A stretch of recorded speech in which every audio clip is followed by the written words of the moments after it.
मूर्ख बहू। एक था रामलाल। एक बार वह व्यापार के लिए परदेश जाने लगा।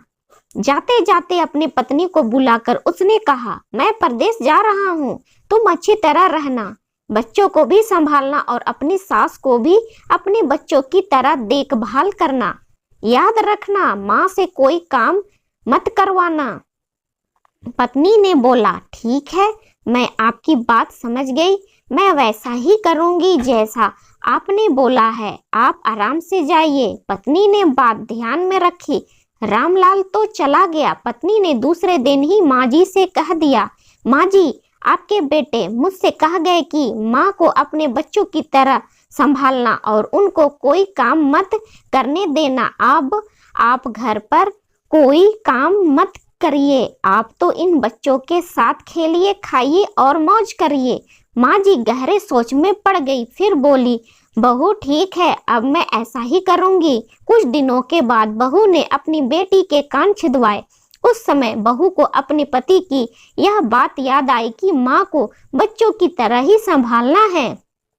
इसलिए बहू ने माँ जी के कान छिदवाने की बात सोची। उसने माँ जी से कहा, माँ जी चलिए, आपके कान छिदवाने हैं। सुनकर माँ जी घबरा उठी। उन्होंने बहू से कहा, बहू, मुझे अपनी कान नहीं छिदवाने हैं, क्या अब अपने इस बुढ़ापे में मैं कान छिदवाऊंगी? बहू बोली, जी नहीं माँ जी, आपको तो यह करना ही होगा। मैं नहीं चाहती कि आपका बेटा मुझे कुछ कहे, इसलिए आपको मैं अच्छे से देखभाल करूंगी। मेरी दोनों आंखें बराबर है, जैसी लड़की है वैसे ही आप भी हैं। माँ जी मन ही मन समझ गई और सुनार के पास बैठकर उन्होंने अपने कान छिदवा लिए। सुनार ने कान छेदे और कान में धागा भी डाला। बहू जिस तरह रोज रोज लड़की के कान में तेल लगाती थी, उसी तरह माँ जी के कान में भी लगाती रही। थोड़े दिनों बाद बहू ने अपने बेटी के लिए बाली बनवाई तो उसे अपने पति की बात याद आई। फिर उसने माँ जी के लिए भी बाली बनवाई और कह आई, आपको यह बाली पहनना है। माँ जी ने कहा, बहू मुझको बाली क्यों पहनाती हो? मैं बूढ़ी हूँ, मुझे इसकी जरूरत नहीं है। बाली तुम अपनी बेटी को पहनाओ, मुझको नहीं पहननी है। लेकिन बहू नहीं मानी। जबरदस्ती करके माँ जी को बाली पहना ही दी। इसके पश्चात माँ जी छोटे बच्चों के साथ अपना मनोरंजन करती, घूमती, खेलती और कई तरह के मौज मस्ती करती। बहू ने एक बढ़िया दिन देखकर अपने बेटे को नाई से चोटी रखवा ली। फिर बहू को माँ जी की याद आ गई। माँ जी बच्चों के साथ खेल रही थी, उन्हें वहां से बुलवा लिया और कहा, माँ जी आइए, नाई के सामने बैठिए, अपने लड़के की तरह मुझे आपके सिर पर भी चोटी रखवानी है। जब मोहित की चोटी रखवाई है तो आपके क्यों न रखवाऊं, इसलिए आप जल्दी आइए। माँ जी ने बहू को बहुत समझाया पर बहू टस से मस ना हुई। आखिर माँ जी नाई के सामने बैठी और उन्होंने अपने सिर पर चोटी रखवाई। बहू ने मोहित को और माँ जी को जो बोला वही किया उनके साथ।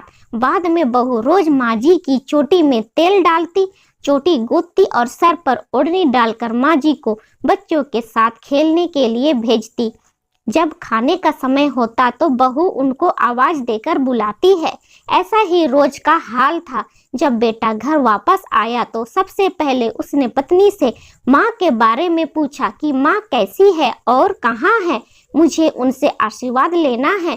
पत्नी ने कहा, माँ जी तो बच्चों के साथ खेल रही है, यहीं कहीं होगी, आ जाएगी। बेटे ने पूछा, क्या कहते हो? माँ गली में खेलने गई है। गली में तो बच्चे खेलते हैं, क्या बूढ़ी माँ कहीं खेलने जाती है? पत्नी ने कहा, मैं तो माँ को खेलने भेजती हूँ, आपने कहा नहीं था कि माँ को बच्चों की तरह रखना। मैं तो लड़की की तरह ही माँ के भी कान छिदवाए हैं और कानों में बालियां पहनाई हैं। जब लड़के की चोटी रखवाई तो मैंने माँ के भी चोटी रखवा ली थी। जब मैं सबको खेलने भेजती हूँ तो माँ को क्यों ना भेजूं? मुझको सबके साथ साथ एक सा व्यवहार करना चाहिए। पति समझ गया कि उसकी मूर्ख पत्नी की अकल का दिवाला निकल गया है। बाद में पति के कहने पर पत्नी ने माँ को पुकारा। माँ जी गली में से खेलती खेलती आई और अपने बेटे को देखकर उनकी आंखों में आंसू छलका आए। माँ की हालत देखकर बेटा भी दुखी हो उठा। पत्नी की मूर्खता के लिए बेटे ने माँ से माफी मांगी और बहू को बड़ी उल्टी सीधी सुनाई। हमारी ये स्टोरी आप लोगों को अच्छा लगा तो लाइक शेयर और सब्सक्राइब कीजिए।